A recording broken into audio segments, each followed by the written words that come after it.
So, welcome everyone. We are so happy to have you with us today, and thank you for choosing to spend your time with us. This will be an interactive session with breakout groups for discussion. We want to hear from you, sharing your ideas and experiences. We all tend to judge others, especially young people, by the standards of our own generation. We ask you to keep an open mind while you're here, and to get the most out of our time together, please give us your undivided attention if you can. I'm Francesca Burack, and I chair the Standing Committee, Development, Training, and Employment. This is a team that has been together. We have researched, put the visuals together, and are now presenting this webinar for you. We chose this topic for three reasons. The first is, in order to be successful, we have to learn how to communicate effectively across the generations. The second reason is BPW, in order to be sustainable, must be able to communicate across the generations and to really work together. And the third reason is this is a great example of the theme for BPW, actions through cooperation. The more successful we are at communicating across the generations, the more cooperative and better able we are to take impactful action. I'd like to introduce you to our team. So can we go into our visual where we have our team on the screen? Or let's go, better yet, let's go to the slides so that we could show the entire team. We have 9 members of the team presenting today, but we're really a team of 11. We have had, thank you, Katia. So next screen, please. Here's our team. We have Rana from Oman, Yasmin from Malaysia, Nanny from Spain, Francesca, yes, there are 2 of us, Francesca C. from Malta, Edita from Croatia, Faith from Uganda, Judy and I are from New York City, the USA. We always have to get that New York City in. Katia is from St. Martin, Mona is also from Jordan, and Angela is from Australia. I always want to take a minute to talk about Nanny because when Nanny first joined our team, at our very first meeting, she said, I don't speak English very well, and I want to just listen and learn. So I asked Nanny if she would like to practice during our meetings, and she said yes, and we could correct her pronunciation. So, we can offer opportunities for people, but they have to do the work. Nanny did the work, and you're going to hear from Nanny later today. Next screen, please. Okay, so here's our agenda for today. We're going to give you a definition of intergenerational communication. We're going to look at the cultural, economic, and social influences for each generation that impact every part of our lives. This context and understanding each other's perspectives can help alleviate barriers to effectively communicate across the generations and can lead to reaching our goals. We'll outline the characteristics of a good communicator. We're going to introduce you to a communication model that you can implement immediately.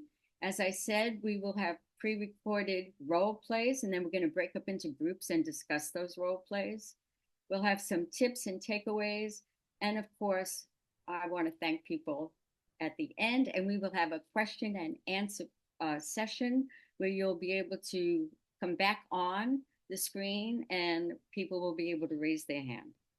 For our purposes today, we're defining intergenerational communication as bringing together younger and seasoned generations to create shared knowledge, meaning, and an experience. The goal is to gain a better understanding of each other and ultimately address challenges or barriers that communities, companies, and BPW face, working together to overcome them.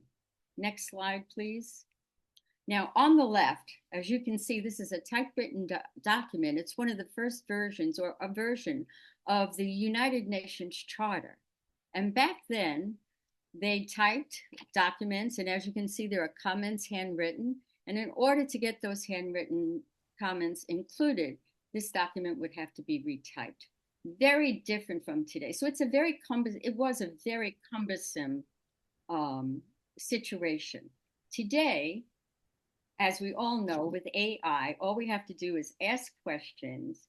AI creates, revises, and all we have to do is save or press the button to print or press the button to send. Very different from years ago. Now it's time to start looking at the different characteristics and the political, economic, and social influences that each generation are influenced by. Let's also remember that each of us is an individual influenced by everything around us and influenced by our values, which play an important part in our lives. When and where we live, the times we live in, all influence how we think and affect our communication style.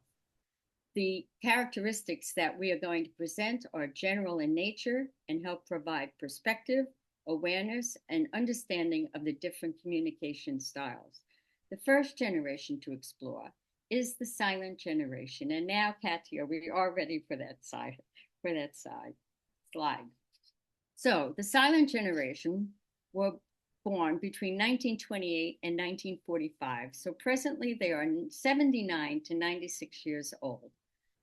Many people on the younger end of this generation are still working. Their worldview revolves around democracy, resilience, stability, and respect, which can be particularly challenging in today's turbulent world. The silent generation was greatly influenced by the events of the 40s and 50s, the Great Depression, and especially World War II. This era fostered a deep respect for authority, hierarchy, and structure, values they instilled in their children, the baby boomers. During this time, corporations adopted a military-like model, emphasizing hierarchy and authority. Those words keep coming back. Employees adhered strictly to their bosses' directives, and due to war-term shortages, people learned the value of patience and delayed gratification, contrasting sharply with today's culture of instant satisfaction. Company loyalty was paramount, and job hopping was rare. It was common for individuals to work for one company for 25 years and then receive some token of appreciation, usually a gold watch. Career options for women were very limited, typically confined to roles like secretary, nurse, or teacher. Women were expected to marry and raise families, often giving up their identities and taking their husband's name. Though some women pursued careers, that was rare. It was not the norm. Bright, ambitious women often stayed in the shadows. Families lived close together, and it was commonly believed that men deserved higher pay because they were the primary breadwinners. Women couldn't even obtain a credit card without their husband or father's signature. Women in some parts of the world still live under these conditions today. But there are many women who do head households and are the sole supporters of their families. However, there is still a significant wage gap between men and women. Women of the silent generation typically wore feminine dresses or full skirts and blouses. Pregnant women were expected to dress in baggy clothing to hide their, quote, condition, and were often not allowed to work once visibly pregnant. The generation primarily communicated through two methods. Handwritten, long, detailed letters and correspondence were commonplace. And the second, which is the preferred method still today, is verbal, in-person communication. They also tend to be visual learners who favor classroom in-person learning experience, written communication, and traditional mail over email and modern technology. Speaking of technology, in 1961, IBM introduced the first commercially successful typewriter, which revolutionized the workplace. Telephones were the cutting edge technology of the time, and when used strictly for verbal communication, a stark contrast to today's multifunctional devices.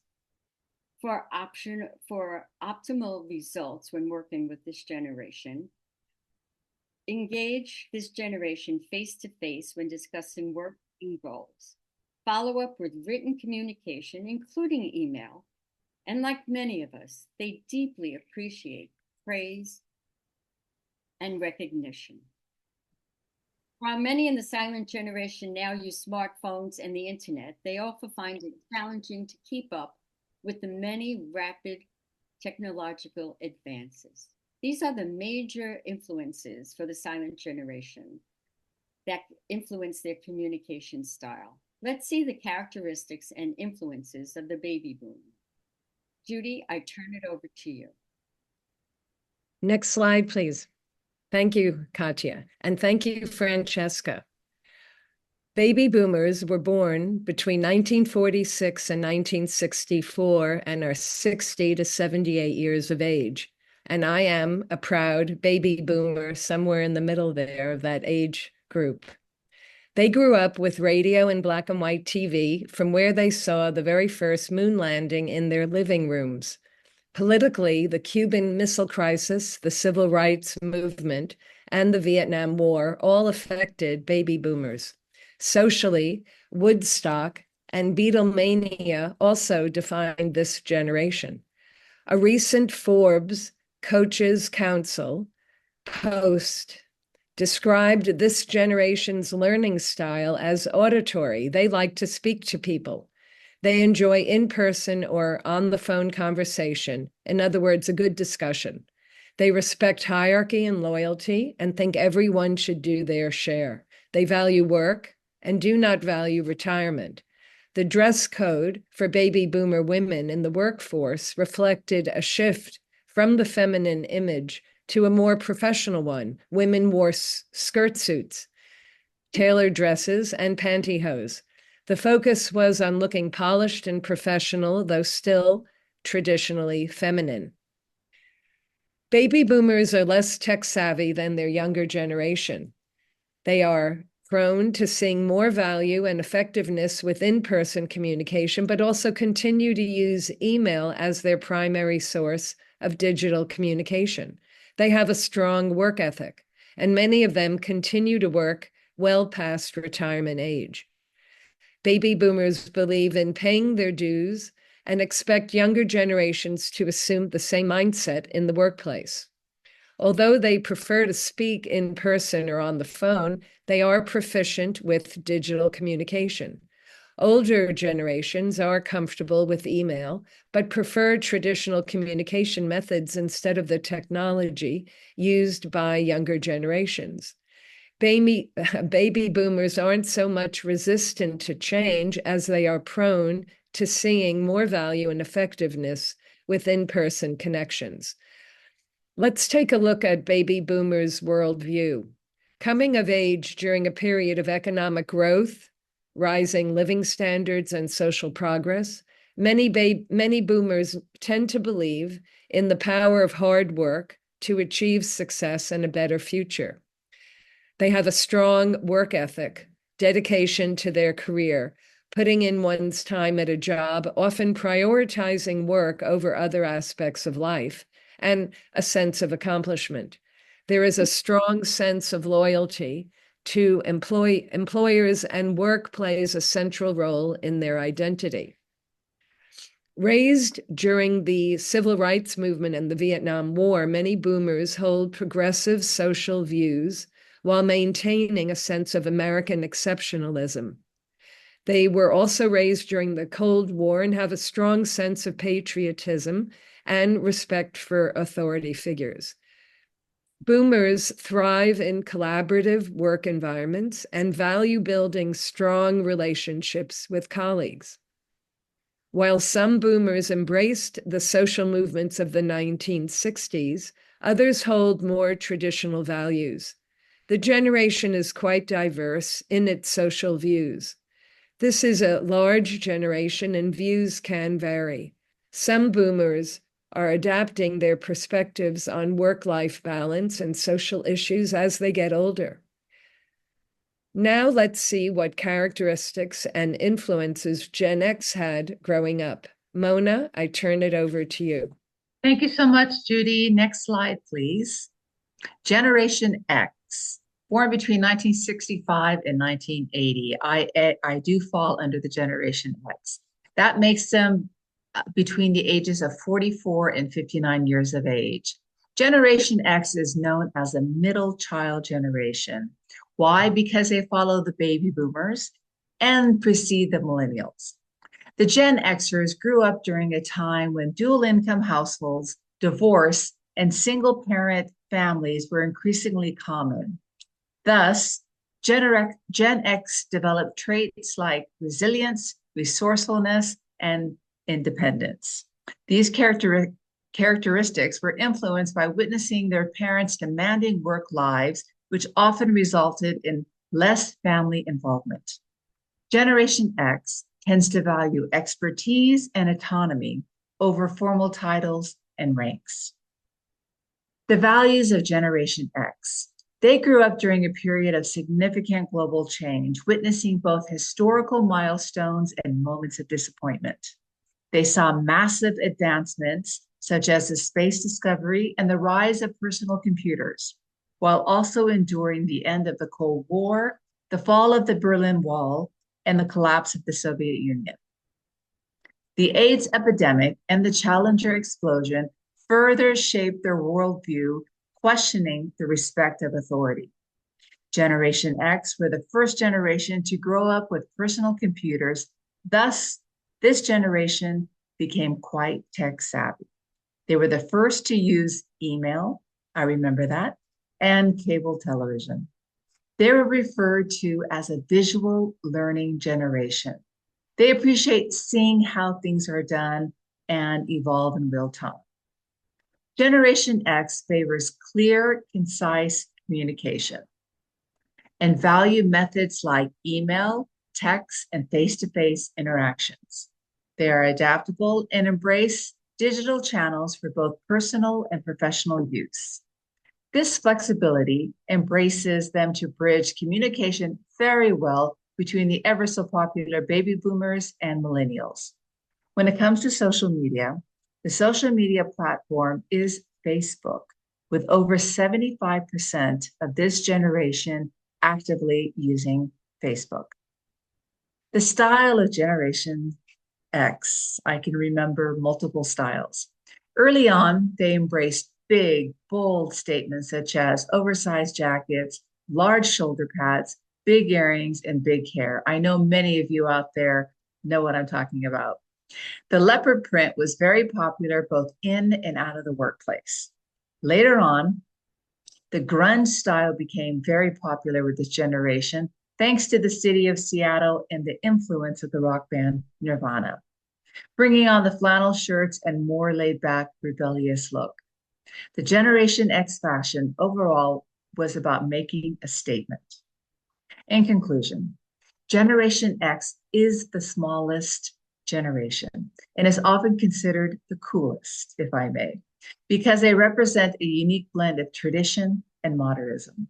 They have their own distinct language, style, and history, and their preference for autonomy allows them to thrive in both structured and flexible environments. Now let's take a look at the millennials with Rena. Thank you, Mona. Millennials, one of the most talked about generations, born between 1981 and 1995, which makes them between 29 and 40 years of age. This is the generation that grew up during the digital revolution and the advent of smartphones. Socially, this generation grew up with diverse and merged families and typically closer family relationships. In addition, smartphones enabled connections across the globe and helped create and maintain relationships.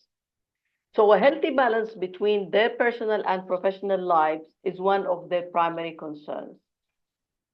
Generally crushed by debt and hit with inequity at home and at work, Many in this tech-savvy generation became more creative, empathetic, and aware of global issues than the previous generations.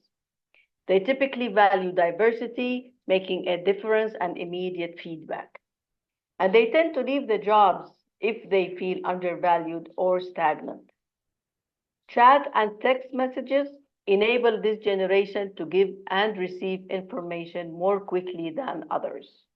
And they often learn best kinesthetically. That means they learn by doing. Millennials are multitaskers who like getting things done and dislike wasting time. A study found that most respondents did not answer phone calls because it was time consuming. Another survey found that they often avoid face-to-face interactions. Instead, 55% prefer to use online messaging software, and 28% prefer to use email to communicate in the workplace. Although they have lived life with and without digital technology, millennials use social media and other digital communication extensively in their personal communication. Facebook, X, Pinterest, LinkedIn are their platforms of choice. Therefore, their knowledge of the digital world makes them an asset in today's workplace. Traditionally, a suit and a tie or formal attire was the standard uniform, symbolizing professionalism and authority. However, these younger generations have ushered in a more relaxed and versatile approach to workplace fashion, redefining the once rigid boundaries of business dress codes. For women, millennials, business casual became the norm. Dress codes relaxed with a mix of tailored pants, skirts, and blouses. Comfort and individuality started to play a role. Francesca, let's see what economic, social, and cultural influences affected Generation Z. I turn it over to you. Thanks for your attention, ladies. Thank you, Rana. Generation Z, colloquially known as Zoomers, is born between 1996 and 2010, range in the age of 14 to 28. Are currently the second youngest generation, with millennials before and Generation Alpha after. Young people today have come of age in the shadow of climate doom, pandemic lockdowns, and fears of economic collapse. The first Gen Zers were born when the internet had just achieved worldwide spread use. And for that reason, they are called digital natives, the first generation to grow up with the internet as a part of daily life. They are extremely online, flitting between sites, apps, and social media feeds for working, shopping, dating, making friends, and making purchasing decisions. TikTok currently rules trends, feelings, and culture for Gen Zers, who make up 70% of the app's 1 billion plus users. They also use other social media platforms like Instagram, Snapchat, YouTube, and other visually driven apps. They are avid gamers and love to travel and explore the world. On the other hand, mental health challenges are a sad characteristic of Generation Z. Some call them the loneliest generation. This is fueled by growing global unrest, wars and disruptions, climate issues, financial crisis, and educational interruptions due to the COVID-19 pandemic. They're already seeing decreased economic opportunities and don't assume a social safety net will be there to catch them as pensions shrink, saving for retirement gets more difficult, and the older population grows. Diversity, equity, and inclusion matter a lot to this generation. The easy access to information exposes them more to the reality of what is happening worldwide and to disinformation. And despite their young age, they have already witnessed many social injustices. For those reasons, Gen Zers are socially active, have strong beliefs, and are committed to their values. They expect to see fair and inclusive practices in their work environment, including how information is communicated. For them, respect is a two-way street, and age doesn't matter. Gen Zs is known as the instant generation. They are used to getting instant opinions when interacting with their online community, even when not asking for it. That's why they need regular feedback and expect immediate answers to questions. When they enter the professional world, not receiving feedback from their managers can completely destabilize them.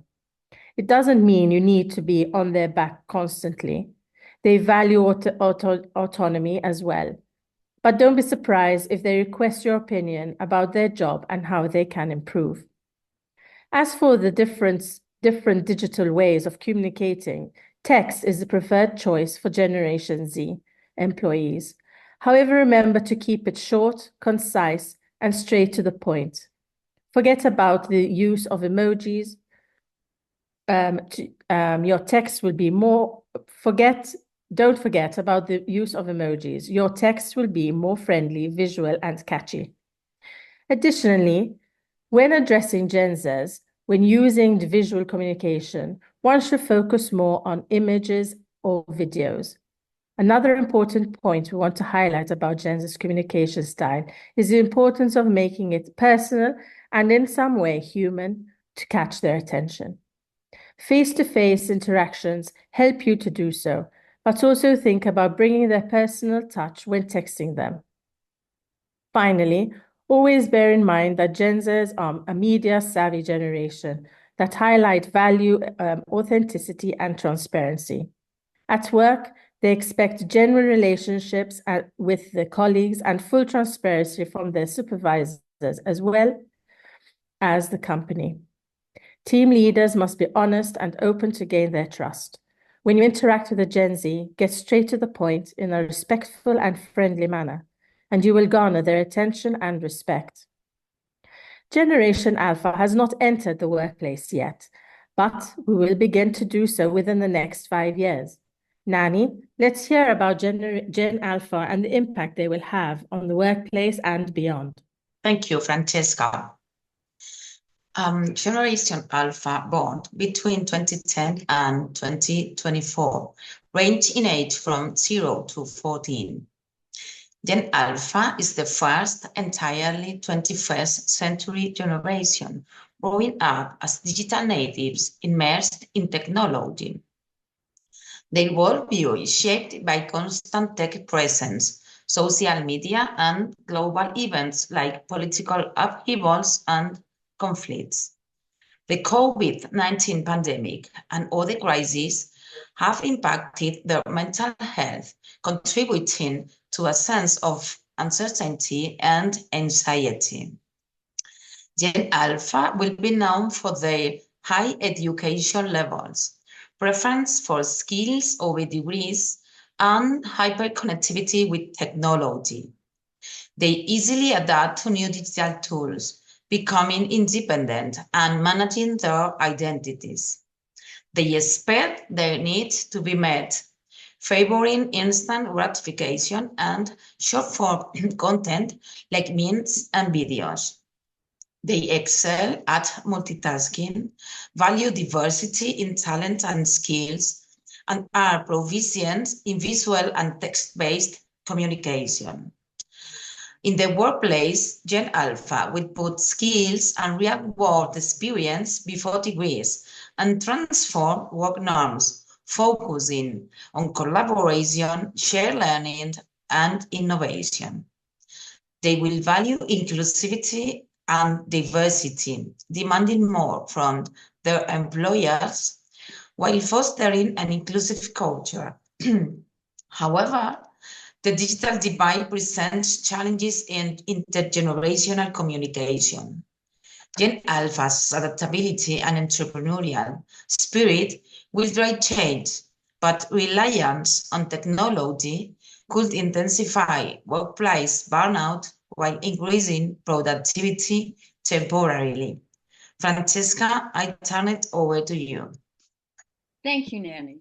You know, I can't guarantee many things in life, but I can guarantee all of you that change is here and it will be a constant in our lives. So we must continue to be lifelong learners, and corporations really must adapt to learning styles and communication styles of all of us. We need to be aware of the communication styles to fit people's training and learning styles. And we also have to be aware of communication styles and how to master intergenerational communication so that we can live in workplaces and in organizations where everyone feels valued and can make needed contributions to accomplish our goals. This generation's overview. We talked about dress and we talked about communication styles and learning styles. And these are two of the most important columns on here. And although with the learning styles, there seems to be a difference in how people learn, there was a common issue amongst all of these generations. And their learning style might be different, but there tends to be a preference in-person learning delivery. So the delivery of the materials, even if it's on screen or whatever, people tend to want to be together to learn. The other thing that we really have to look at is people's values and learn more about each other so that we can know what people value and how we can work each other based on those values. Okay, next slide, please.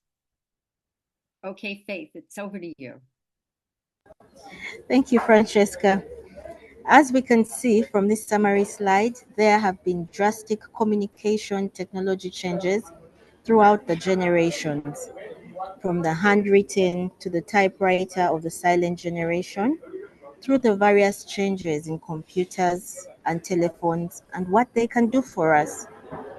The telephone started out as a vehicle for talking and has developed into smartphones that we rely on for every aspect of our lives that we cannot do without today. And with AI, who knows what will be next? Now that we have examined the characteristics of each generation and looked at how communication technology changed with each generation, we turn our attention to the importance of communicating across the generations in the most effective way. Rana, what are the characteristics of a good communicator? Thank you. Characteristics of a good communicator. Effective communication is a key skill in various aspects of life, including personal relationships, work, and leadership. As we go through these characteristics, write down one you already possess, one you may want to develop or improve upon. Good communicators are usually, first, clear and concise, which means they are always short, clear, and straight to the point. They are active listeners, which means they listen to understand, not to respond. Aware of their nonverbal communication, such as body language, facial expressions, and gestures. They are also empathetic and open-minded. Good communicators are known to be adaptable, which means they communicate with other people the way they want and need to be communicated with, which helps to avoid or manage tense situations. They have good feedback skills, so they know when to give feedback.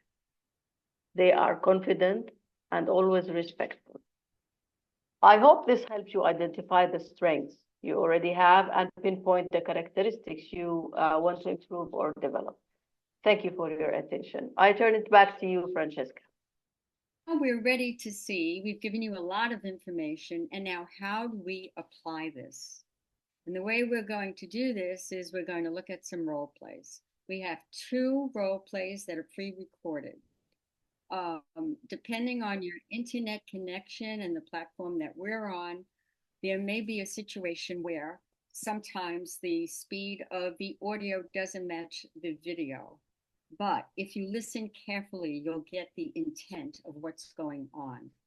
So the first scenario involves a seasoned worker, Eleanor, and a younger manager, Zoe, who is new to the managerial ranks. So let's set the stage. We find ourselves in a team meeting where a new project is being introduced. Our seasoned worker, Eleanor, has 10 years of experience at the company, and our much younger Zoe does not. As we navigate this role play, pay attention to the communication styles, the potential conflicts and opportunities for understanding. Our goal is to gain insights into how different generations approach work and how effective communication can bridge the generational divide. So, Katia, does anyone have any questions before we go? Katia, we're ready for the meeting between Eleanor and Zoe. Good morning, team. Good morning. Thank you all for being here. Today I'm excited to introduce a new project that's going to challenge us and push our boundaries. We have a great opportunity to innovate and bring fresh perspectives to the table.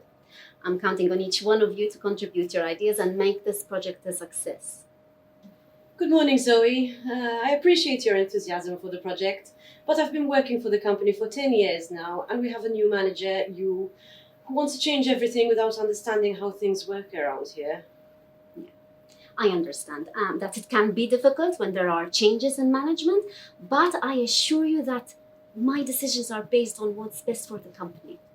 That's exactly what the previous manager used to say before making a mess of things. I've seen it happen too many times, and I won't stand by and watch it happen again. Well, I appreciate your experience and insights, but as the new manager, it is my responsibility to make necessary changes for the growth of the company. But why does that have to be at our expense? We've worked hard to establish this company, and now you want to come in and change everything. Change can be uncomfortable, I understand that, but sometimes it is necessary for progress. And trust me, I have the best intentions for this company. Fine, but just don't come crying to us when your changes backfire. Let's just try to work together and find a solution that benefits both the company and the employees. All right, I'll give it a chance, but if things go south, I won't hesitate to speak up. Fair enough. Thank you for giving me a chance, Eleanor. Let's go through the project. Please bring your concerns and let's see how we can address them together.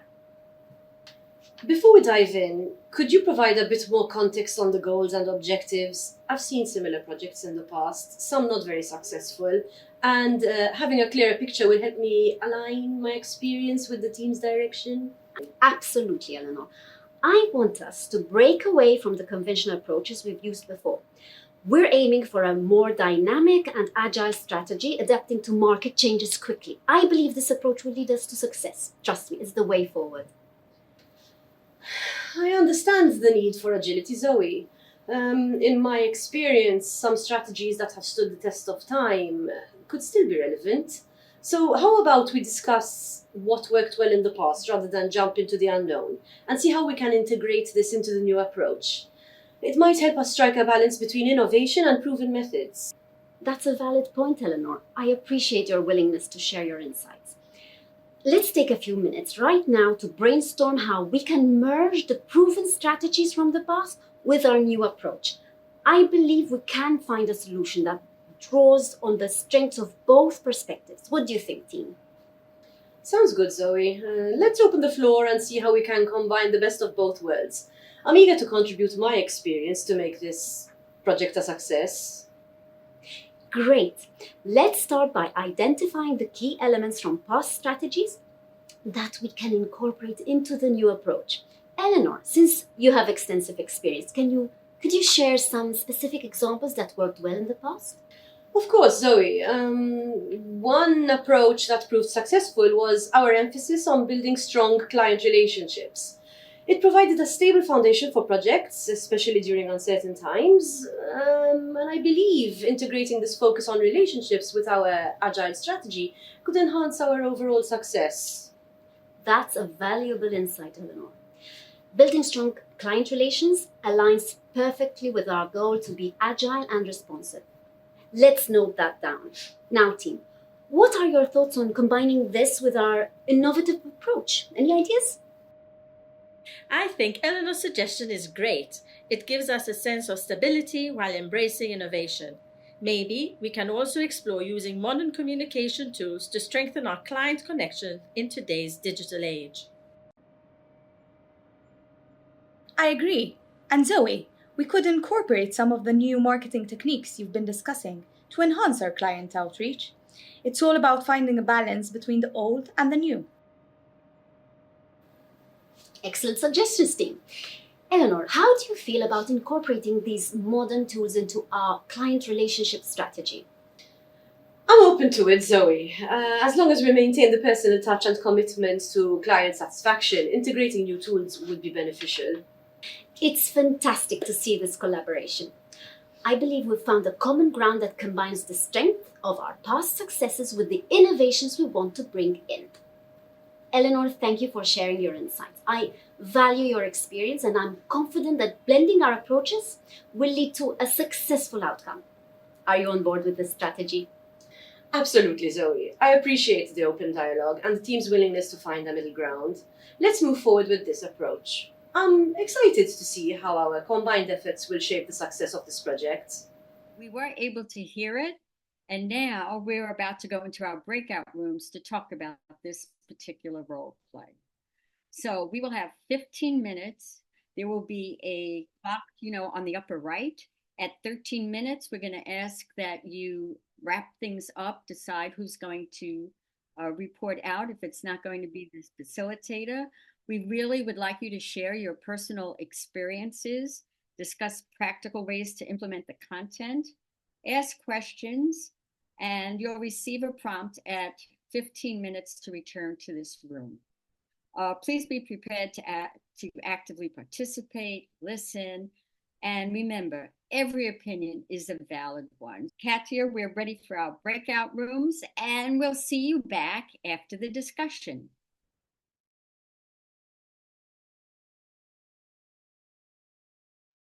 All right, well, we had some very interesting conversations, and so let's see who's going to report out first. Judy, what about your group?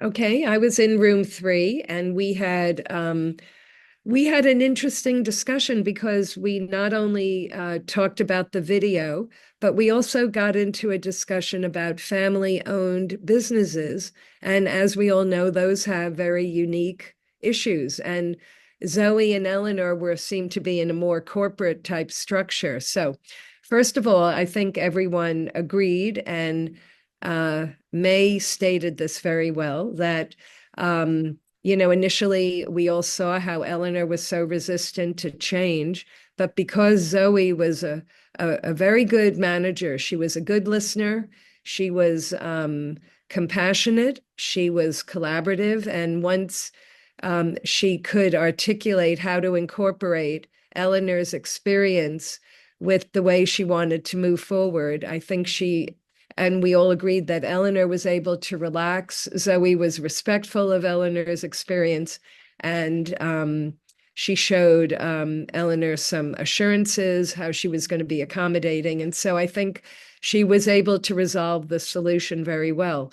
But the second part of our conversation was also very interesting because we had some family-owned business representatives there, and including our standing committee, Francesca, who I shared her own experience with her own family business, which I didn't realize. And I should have also stated that my own son and his father had a similar experience. We talked about how oftentimes the younger person, the son or the daughter, cannot show their true level of experience when their parent, the father or son or mother, are sort of still involved in the company, and it's hard for them to reach a higher level as if the parent was gone, they could accomplish much more and maybe feel more comfortable about being the face of the company. But we had a very good discussion about that and how to empower the younger person, just like in this case, Zoe, who was the younger person, was able to empower the seasoned worker. I think, does anyone from my group have anything else to say about that? Okay, thank you, Judy. Next, I think it was Mona. Hi. We had a dynamic conversation. Basically, we had some characteristics that we wanted to share. We felt that Zoe and Eleanor uh, basically got through their body language, the tone, everything kind of changed. And our conclusion is that patience, acceptance, teachable spirit. I thought that was a beautiful phrase. That's from Catherine. To really acknowledge subordinate strengths, not to even target the weaknesses, but acknowledge being transparent with the information. Eleanor asked for information from Zoe, and Zoe gave her everything she needed to know. And we had a real life example with one of our participants. Catherine going back to school. She is in a classroom with multiple generations. And so here you are in a space, and you've got to be very flexible on different generation characteristics in a classroom. So all in all, great discussions. And if there's anybody else in the group that would like to contribute, please feel free. Okay, I'm not seeing any hands.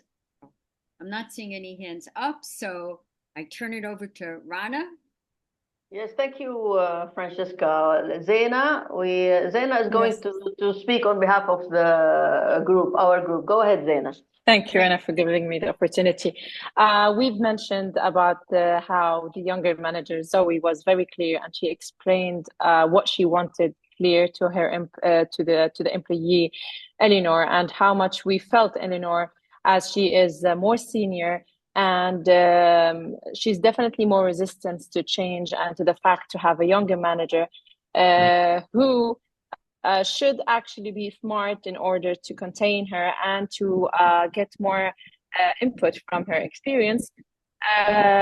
We've mentioned that Zoe was smart in order not to take this personal, and she was very professional in the way that she got Eleanor to finally accept the idea, and she had actually asked everybody to mention their opinions as well to their new methods, especially if they were resistant and had another idea. We've mentioned that this part is not easy for a younger manager, as she has to be very smart to do this, and also about a senior employee to accept change and to give them valuable that their experience is important for any change and for the continuity of any new methods they're leading in their business. Thank you. I don't know if, of course, Rana, I'll give you the mic if you would like to add anything. No, thank you. That's it. Perfect. Thank you. Great. Thank you so much. So I was in group 4, and it was very interesting. One of, as Rosette said, she admired Eleanor's courage to speak up at the beginning, and how important it is when we see something that we don't like what's happening and we think there might be problems. It's very important to have courage to speak up. Of course, the way Eleanor spoke up, it was a little, confrontational. We can do it in a less confrontational way and still get our point across. But it was very important, because when you have something going on and people don't speak up, they're not going to make this project a success. So this was really excellent on Eleanor's part. So Eleanor was able to clear the air, and Zoe, because she was such a good communicator, was able to bring Eleanor on board. And if you noticed in the video, Eleanor was the first person to say to the other people, to say, let's hear from the rest of the group. And then Zoe said, yes, let's hear from the rest of the group. It's like Eleanor, who was the senior person, was now allowing everybody to be okay with this project. She was giving them a cue. So it's very important to watch who in the organization has the ear and the influence over other people, and how important it is to get that person on your side. And one of the things that Zoe could have done before the meeting was met privately with Eleanor to see what some of the things might come up at the meeting. So when you're having a meeting, it's important to get together with individuals individually and see what's going to come up at the meeting and try to solve those issues even before you get into a meeting. All right, so that was our first video, and we're now going to have our second video. So we just set it up a little bit, Katia. So in this video, it's a women's organization, and we have a seasoned woman who is in the black and white, and then we have, and her name is Rachel, and then we have Maya, the younger woman, and we have the facilitator, Joe. And what's happening here, it's all about recruitment and retention. Doesn't that sound familiar to all of us? And they're talking about how are they going to do this. Hi, hello, hi. Welcome, hi. Hi, welcome. Please have a seat. Thank you. Thank you. Welcome to our strategy meeting. Today we're discussing how technology can drive success in our organization. Let's explore how leveraging technology, including social media and data analytics, can create value across sectors. As a non-profit, we're facing challenges in increasing membership and revenue. Traditional methods aren't yielding the results we need. Let me introduce Maya, our tech-savvy expert in digital marketing and data analytics. Maya, how can technology help address our challenges? Social media platforms like Facebook, Instagram, and LinkedIn offer unparalleled opportunities to reach a broader audience. We can create engaging content, run targeted ads, and interact with potential members in real time. Data analytics can provide valuable insights into member demographics, preferences, and behavior. By analyzing this data, we can tailor our strategies to better meet their needs and expectations. I see the value in technology, but I'm not familiar with these platforms and tools. How can I get familiar with them so I can understand better their value? Collaboration is key. I can provide training sessions and resources to help integrate technology into our workflows, and in return, your experience and insights can guide our strategic decisions. Let's envisage the impact of technology integration. Rachel, Maya, how do you see technology helping us achieve our goals? By leveraging technology, we can increase our membership base, engage existing members more effectively, and ultimately drive revenue growth. Absolutely. With data-driven insights and targeted marketing efforts, we can expand our reach, attract new audiences, and solidify our position in the market. Let's harness the power of technology to propel our organization forward. Together we can achieve great success and make a meaningful impact in our community. Maya, I appreciate your enthusiasm for technology, but I'm not convinced that social media is the right approach for our organization. We've always relied on traditional methods for engaging our members, and I'm hesitant to change our strategy now. I understand your concerns, Rachel.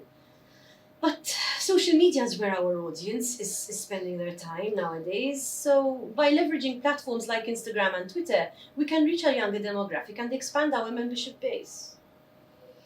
But how do we ensure that our message doesn't get lost in the noise of social media? I worry that we'll lose the personal touch that sets us apart from other organizations. That's a valid concern, Rachel. But social media allows us to engage with our audience on a more personal level. We can respond to comments, share stories, and build a community around our cause. I see your point, Maya. Perhaps there's a way to integrate social media without compromising our values. We could start by sharing membership testimonials or highlighting our impact in the community. That's a great idea, Rachel. By sharing authentic stories and experiences, we can humanize our organization and connect with our audience on a deeper level. Exactly. And we can use data analytics to track the effectiveness of our social media efforts and make data-driven decisions moving forward. Agreed. By analyzing engagement metrics and membership feedback, we can refine our strategy and ensure that we're meeting the needs of our audience. Thank you for your insights, Maya. I realize now that technology can complement our existing efforts and help us achieve our goals more effectively. My pleasure, Rachel. I'm glad we were able to find a common ground. Together, I believe we can make a meaningful impact with our technology-driven approach. This is great. I'm so glad we came to an agreement. Okay, so we are going to go back into the same discussion groups that we had the last time. So again, there'll be a timer letting us know when to come back. And so here we go. Right. So this was an interesting video. very similar to some of the issues that we have in BPW. And so let's see what happened in each group. So shall we shake it up a little bit and have Mona report first? Sure. Great group, but I'm going to have May, excuse me, share our findings. May? Great. Yes, hi.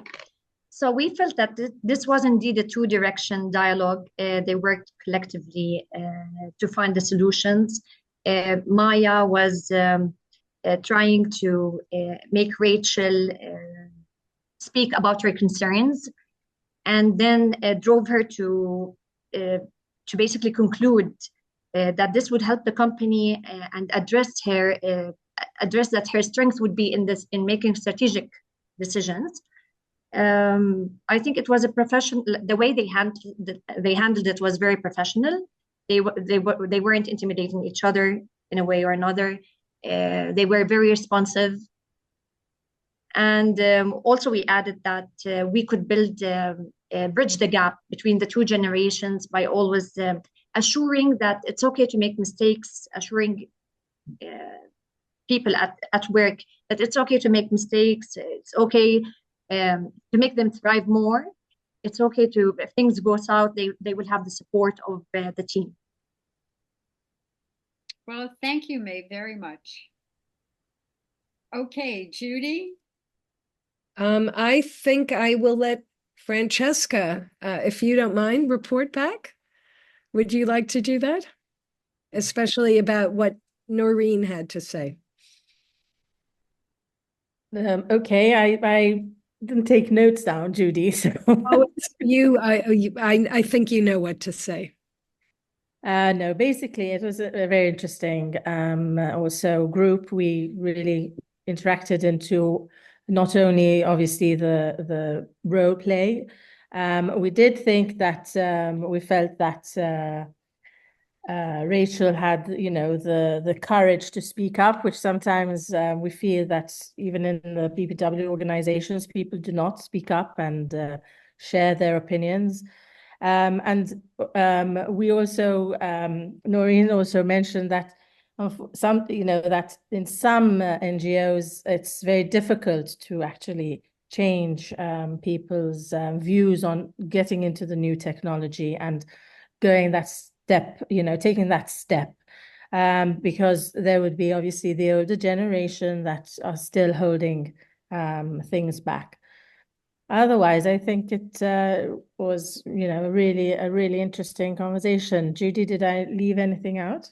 No, no, that was it. It was a welcome addition from Noreen to hear about some of the baby boomer leaders in some NGOs who were not just tech savvy, but unable to accept new ideas and understand new ideas from the younger generation. So that was interesting.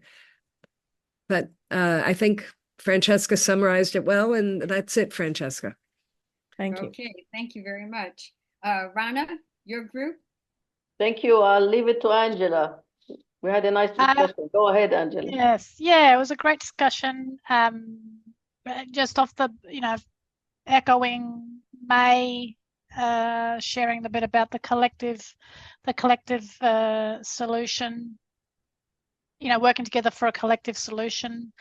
And then, echoing what Francesca said about, we agreed that, Rachel was honest. She was asking questions. At least she was taking that step to,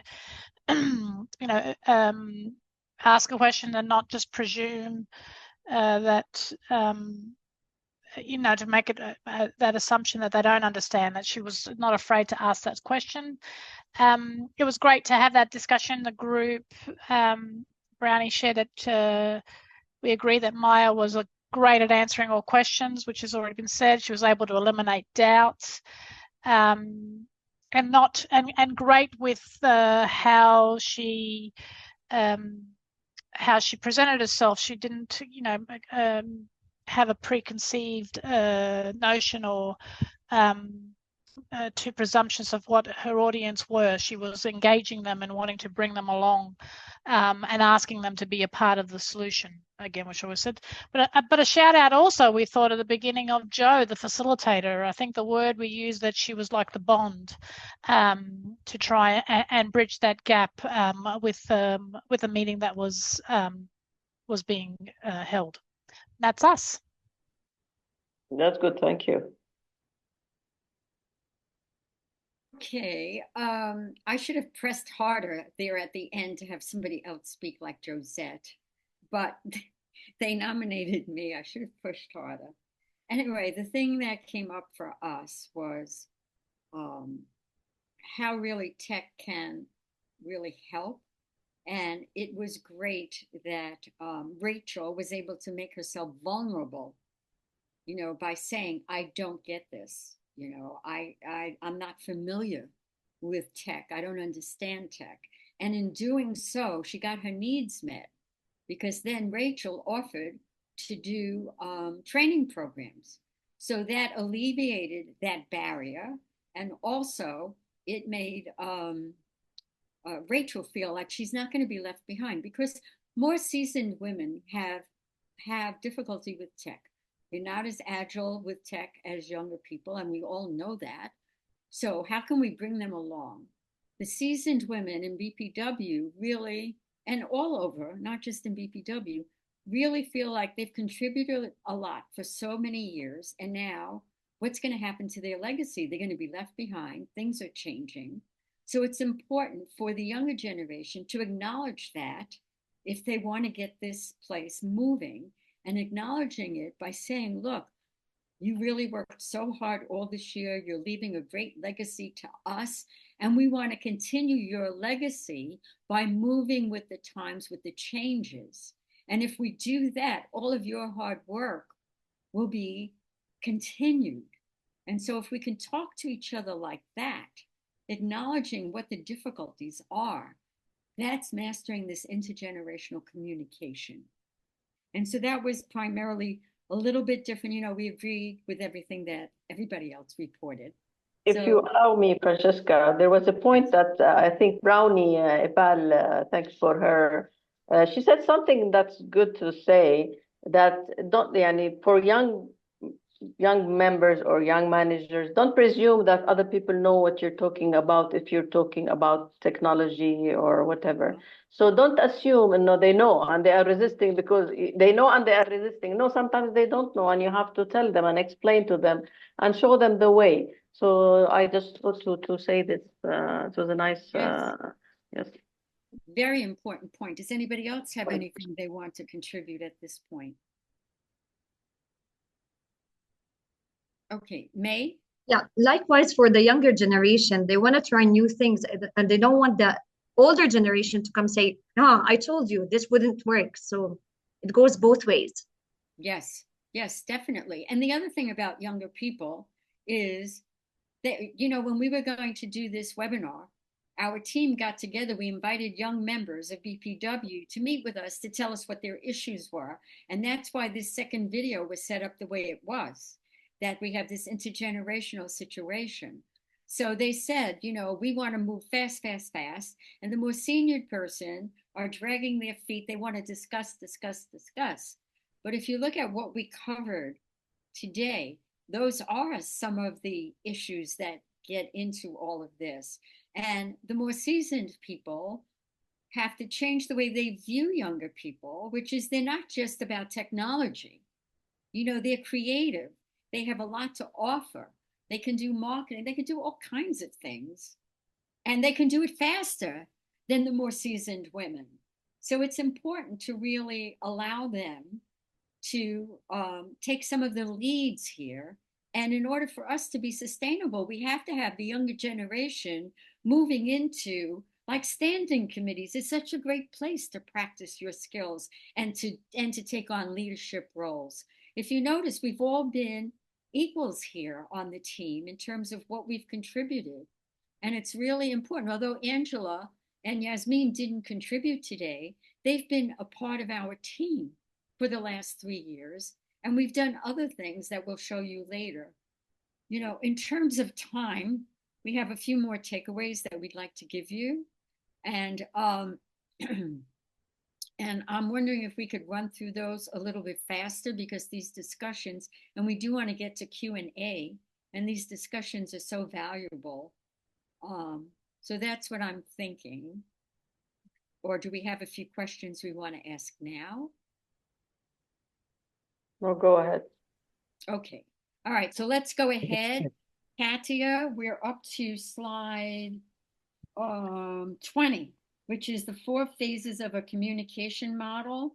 So Judy is about to introduce a communication model that you can implement immediately. Yep. Thank you. We have a best practice 4-phase communication process to share with you. I think we're having technical difficulties. Judy, if you Sorry, can... Judy, coming right up. Sure, no problem. We're going to talk about the before, the preparation phase that you have before a meeting when you're alone, then the during phase, which is part of the in-person phase, then the conclusion phase, which is also part of the in-person phase, and then the evaluation phase, which is a self-reflection phase when you're alone again after the meeting. Right here is good. We can move to the next slide, Katia. Thank you. During the preparation phase, we write out our goals and outcomes. We're going to identify the goals. We want to make sure we know why we want to have this conversation. What's the desired outcome? What do we know about the person we're meeting? What are their values, interests, triggers, motivators?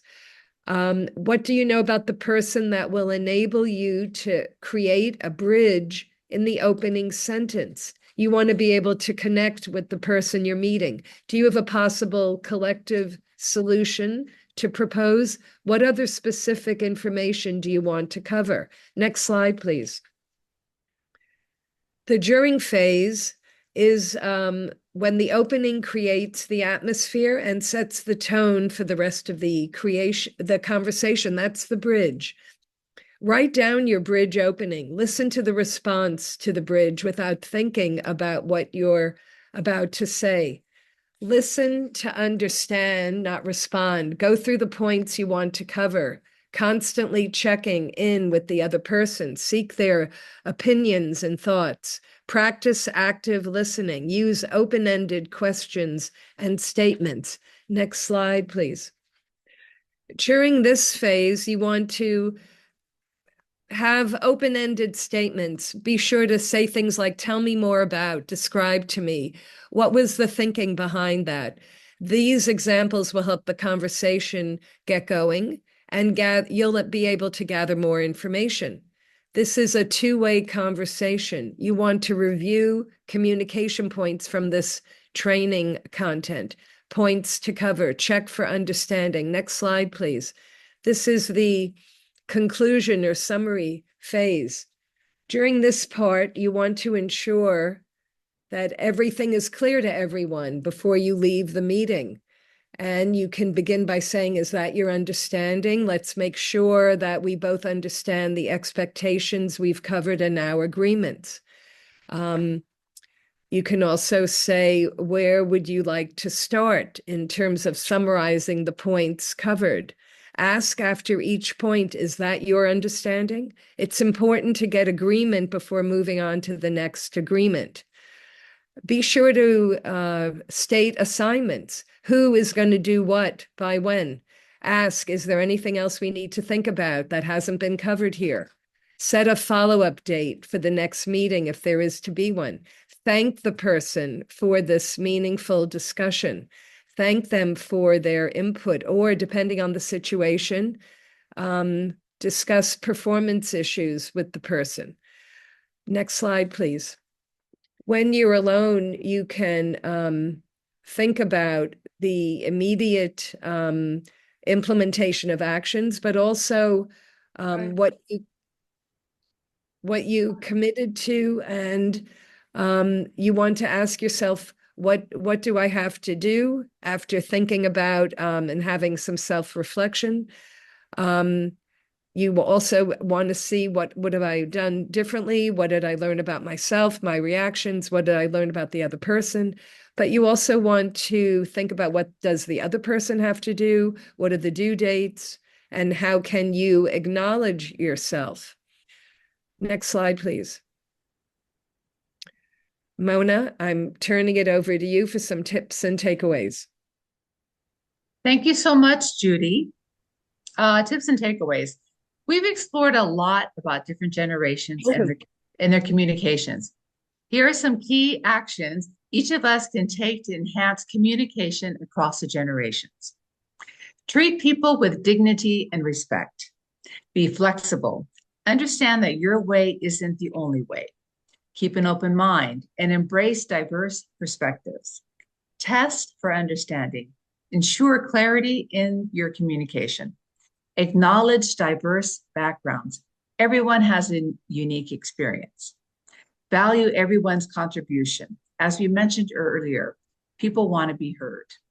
Leverage generational strengths. And lastly, show patience and kindness to every generation.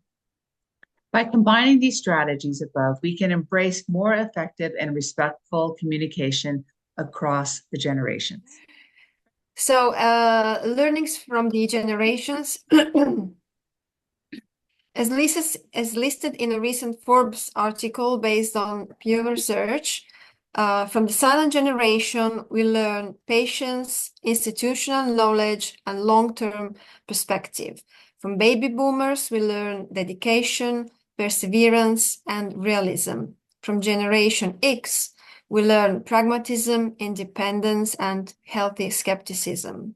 From millennials, we learn diversity, empathy, and a global perspective. From Gen Z, we can learn equality, activism, and staying current. And from Generation Alpha, we will learn the need to take care of ourselves so we don't get burned out.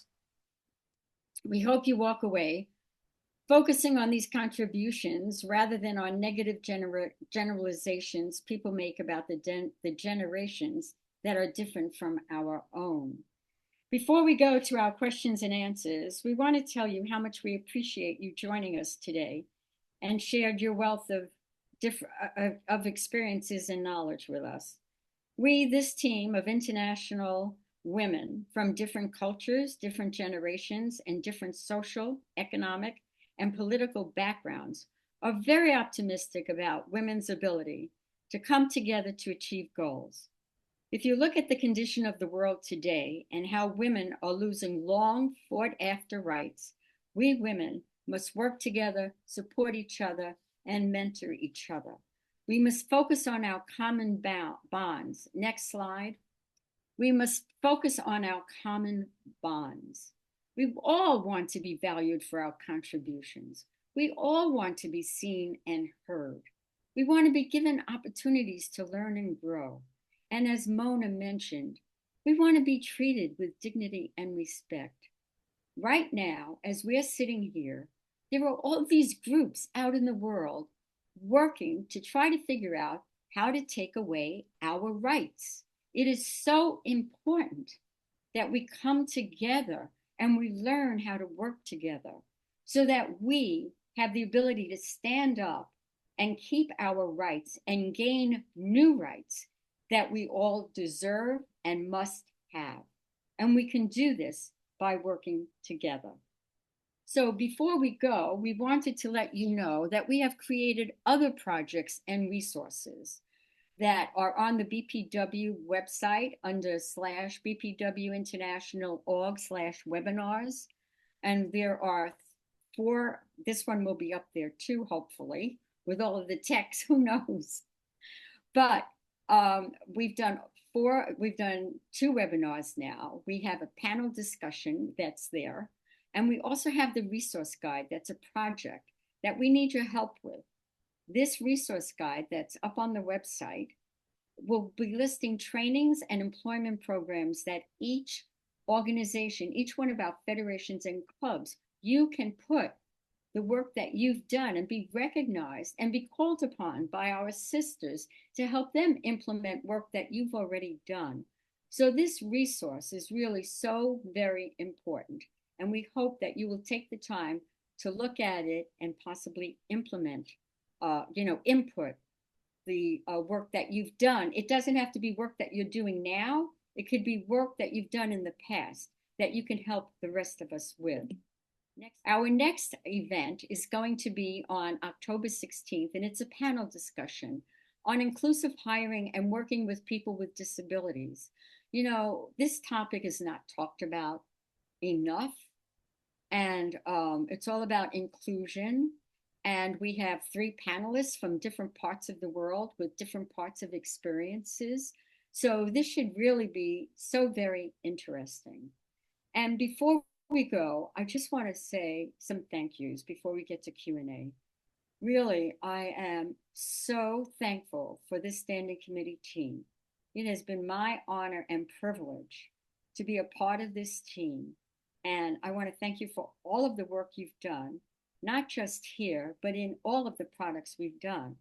Putting on a webinar like this, we've done all the research, we've done all of the writing of the webinar, we've done all of the visuals, and I just can't thank all of you enough for the meetings we've had to put this and all of our products together.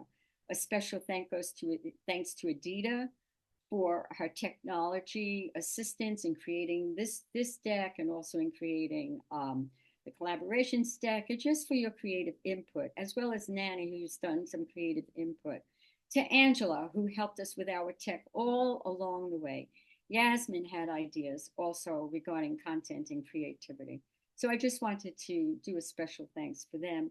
A special thanks to Ursula, our webmistress, who doesn't get thanked enough and not recognized enough for all the hard work she did with our standing committee team, but with all of BPW International. She works very late hours, early hours, and she's always been available to us. And we thank you, Ursula. And I want to thank each and every one of you for spending time with us today, for really sharing your experiences, because that's how we get to know each other better.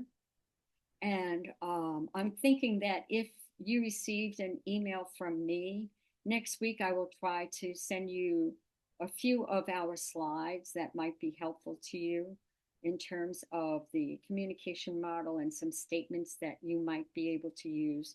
The 3 words that I love in conversations are tell me more.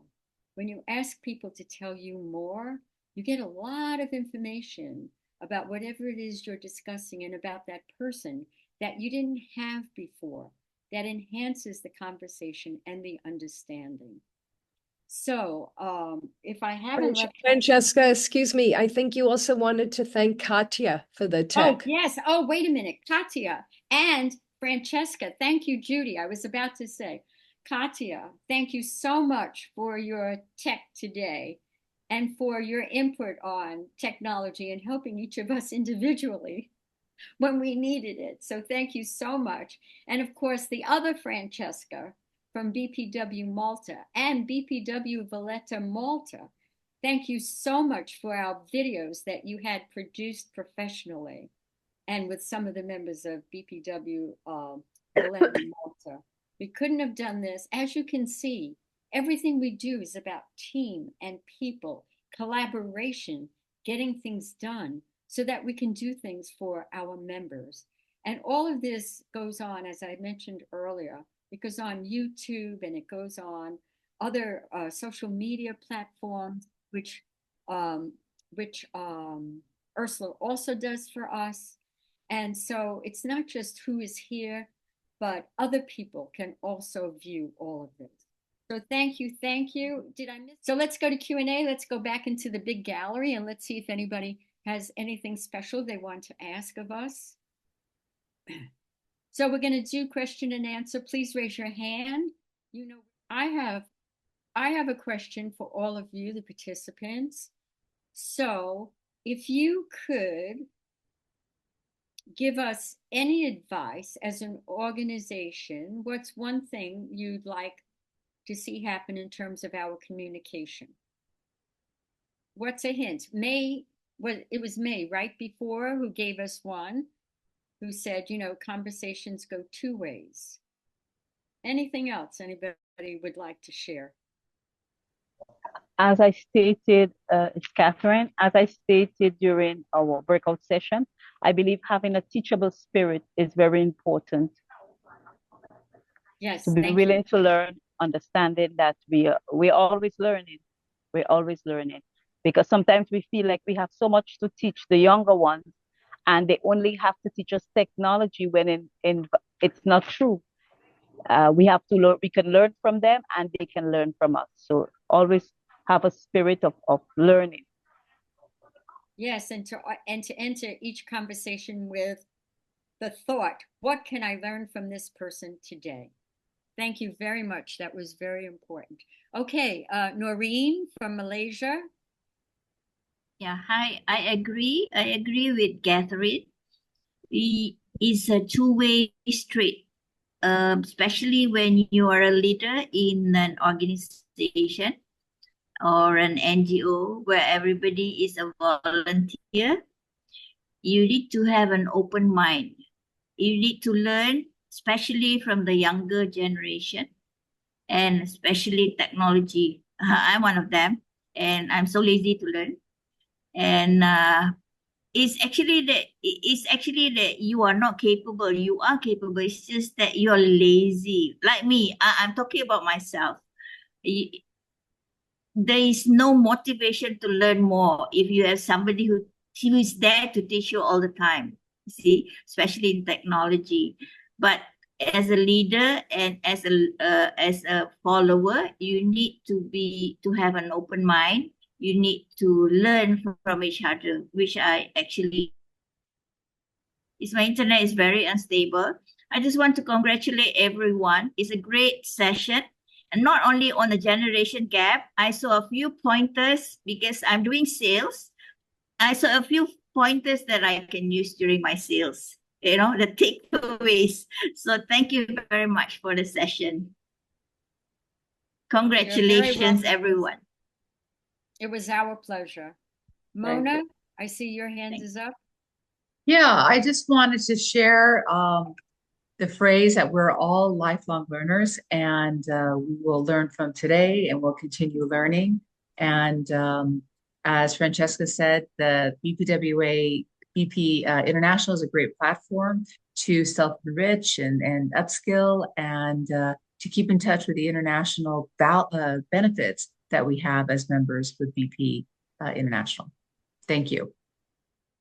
And I want to encourage everyone here to please, in November, we have an international congress in St. Kitts, if you can come. Thank you. And following that, there will be new standing committees formed. So standing committees chairs are elected at Congress, and then you can apply to be on a standing committee. And this is where you can build strong relationships, practice your skills. It's really an opportunity. Use our organization for benefits of your membership here. It is really so important. And I love this organization. I think everybody here is so wonderful, and you just get to know each other. And, our team is talking about what are we going to do after our standing committee no longer exists? We're going to do something. We're going to form a task force. We're going to do something. We don't know what yet. We're going to discuss that later, after the elections. And we're going to do something because we want to stay together because we had such a great time. And we're going to try to meet in Malta at the European conference because we haven't met in person. So those of you that I have your emails, I will send you the photo. If I don't have your email, send me your email at. Okay, thank you. Thank you. Thank you, everyone. Thank you, everyone. Thank you, Thank you. Francesca. Thank you. Thank you. Bye.